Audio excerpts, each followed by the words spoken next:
여러분 안녕하십니까? 북한이 오늘 새벽 잠수함 발사 탄도미사일 SLBM 한 발을 기습 발사했습니다. 미사일은 500km 정도를 날아가 일본의 방공식별 구역 안에 떨어졌는데 사실상 시험 발사에 성공했다는 분석입니다. 먼저 김세진 기자입니다. 오늘 새벽 5시 반 함경북도 심포 인근 해상에서 발사된 북한의 SLBM은 동북쪽으로 500여 킬로미터를 비행해 일본 방공식별구역 안쪽 약 80km 지점에 떨어졌습니다. 지난 4월과 7월 발사 때는 최대 30km 정도밖에 날아가지 못했지만 이번엔 한반도 전역을 사정권에 넣는 거리를 비행한 겁니다. 사실상 북한이 SLBM 시험 발사에 성공한 것으로 분석됩니다. 한미 군당국은 북한이 며칠 전부터 시험 발사를 준비해온 정황을 위성 등 정보 수집 자산을 통해 포착했던 것으로 알려졌습니다. 군은 이번 발사가 SLBM 시험 목적과 함께 이번 주 시작된 한미 합동 군사훈련인 을지 프리덤 가디언에 반발하기 위한 대응 목적으로 판단했습니다. 한미 연합 연습을 빌미로 한반도의 군사적 긴장을 고조시키려는 무력 시위의 일환으로 청와대는 NSC 상임위원회를 열어 대응책을 논의했고 정부는 규탄 성명을 발표했습니다. 오로지 핵 미사일 능력 고도화만 추구한다면 더욱 엄중한 제재와 외교적 고립만을 초래함으로써 오히려 자멸을 재촉할 뿐이다. 북한은 오늘 발사에 대한 입장이나 보도를 내놓지 않았지만 노동신문을 통해 지금까지 동해상으로 발사한 미사일들은 일본의 군사 대국화와 미국의 위협에 대한 자위 조치라고 주장했습니다. MBC 뉴스 김세진입니다. 수중 잠수함에서 발사된 북한의 SLBM은 최고 400km 높이까지 올라갔다 발사 지점에서 500km 떨어진 동해에 떨어졌습니다. 이 발사 각도를 낮췄다면 1000km 이상 날아가 일본까지 사정권에 둔다는 분석입니다. 또 1단 로켓이 분리된 뒤 탄두의 대기권 재진입도 성공한 것으로 알려졌는데요. 이 3, 4년은 걸릴 것이라던 군 당국의 예상과 달리 이 북한의 SLBM 실전 배치가 임박한 것으로 보입니다. 장승철 기자입니다. 우리 군은 지난해부터 포착된 북한의 SLBM 개발이 3, 4년은 걸릴 것이라고 평가했습니다. 수중 사출 시험을 하고서도 한 3, 4년 정도 이렇게 기간이 된 후에 전력화가 됐기 때문에 지난 4월 30km 비행과 지난달 10km 비행 후 공중 폭발할 때만 해도 이 같은 평가는 들어맞는 듯 했지만 상황은 급변했습니다. 북한은 오늘 일반적인 SLBM의 비행 고도인 400km 이상 높이까지 올라가는 고각 발사를 실시해 사거리를 줄였습니다. 일본을 지나치게 자극하지 않으려는 의도로 정상 각도로 발사했다면 사거리가 1000km를 넘었을 거란 게 군 당국의 판단입니다. 특히 고체 연료 충전량을 늘린다면 2000km 이상을 비행할 수 있는 기술력을 확보했다는 분석도 나옵니다. 미사일의 신뢰성보다는 최단 기간 개발에 국력을 총동원해온 전례를 볼 때 북한의 SLBM은 4단계 개발 과정 가운데 사실상 전력화만 남은 셈입니다.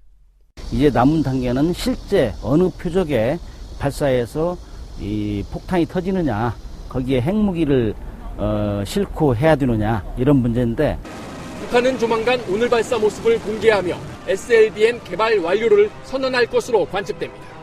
또 발사관이 하나뿐인 2000톤급 심포급 잠수함을 대체할 3000톤급 잠수함 개발에도 더욱 박차를 가할 것으로 전문가들은 내다봤습니다.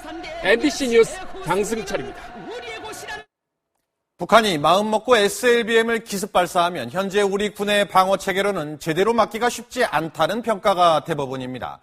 무엇보다 사전 탐지가 어렵기 때문인데 방어 체계 보완이 시급한 상황입니다. 구경근 기자가 보도합니다. 군 당국은 그동안 북한의 미사일 발사 움직임이 정찰 위성 등에 포착되면 그린파인 레이더나 이지스함의 레이더를 이용해 해당 지역을 집중 감시하다가 발사 직후부터 미사일 궤적을 추적해왔습니다.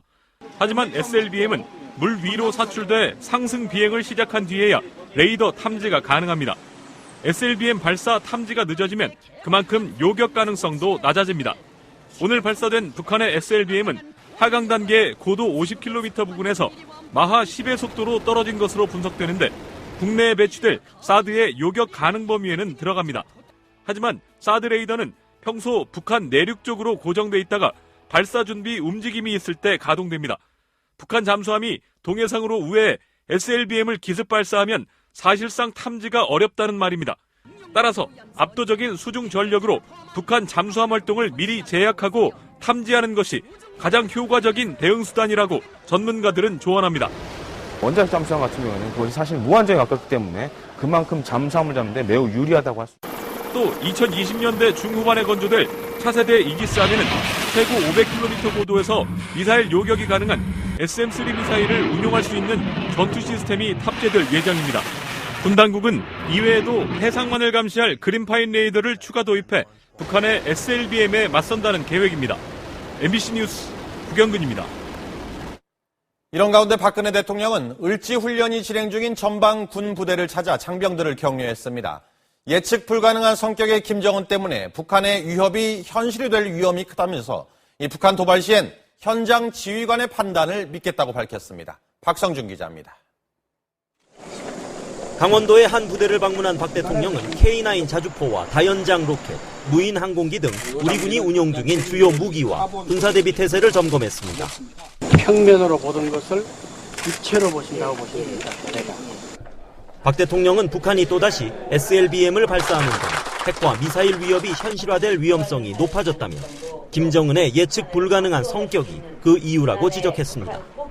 북한이 1인 독재하에 비상식적 의사결정 체제라는 점과 김정은의 성격이 예측이 어렵다는 점을 감안하면 이러한 위협이 현실화될 위험성이 매우 크다고. 또 지난해 북한 포격 도발 당시 우리 군의 신속한 응징을 북한은 8월의 수치로 여기고 있다고 치하하며 현장 지휘관의 판단을 믿겠다고 거듭 강조했습니다. 나는 지휘관의 판단과 조치를 신뢰하고 있습니다. 앞으로도 북한이 도발하면 어떠한 주저함도 없이 단호하고 강력하게 응징해 주기를 바랍니다.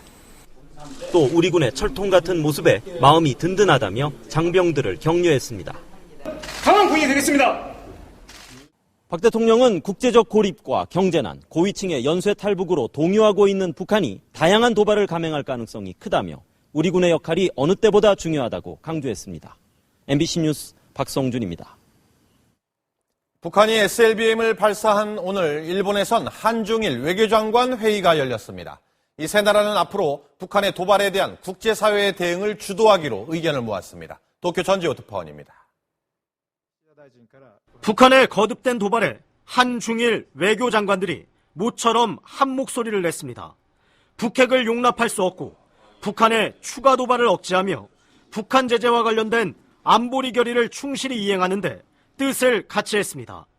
또 동북아 최대의 안보 위협은 북한의 핵과 미사일 도발이라고 평가했습니다.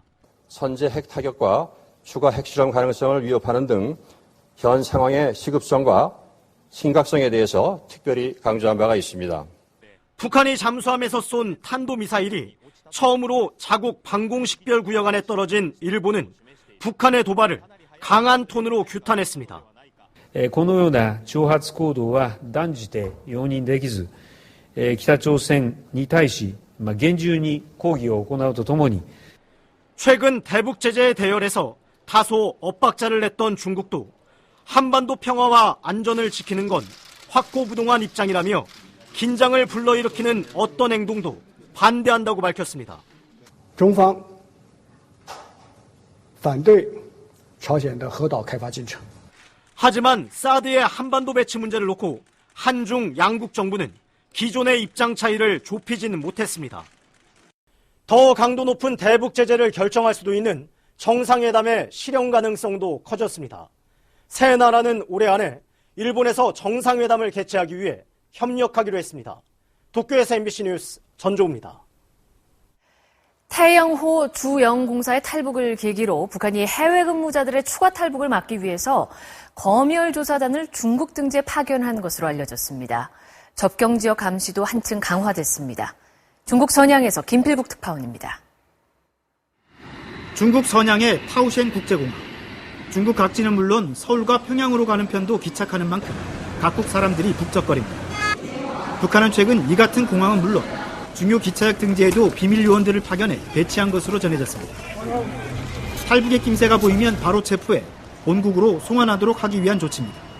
이와 별도로 해외에 체류하는 북한 주민들을 감시하기 위한 검열단도 파견됐습니다.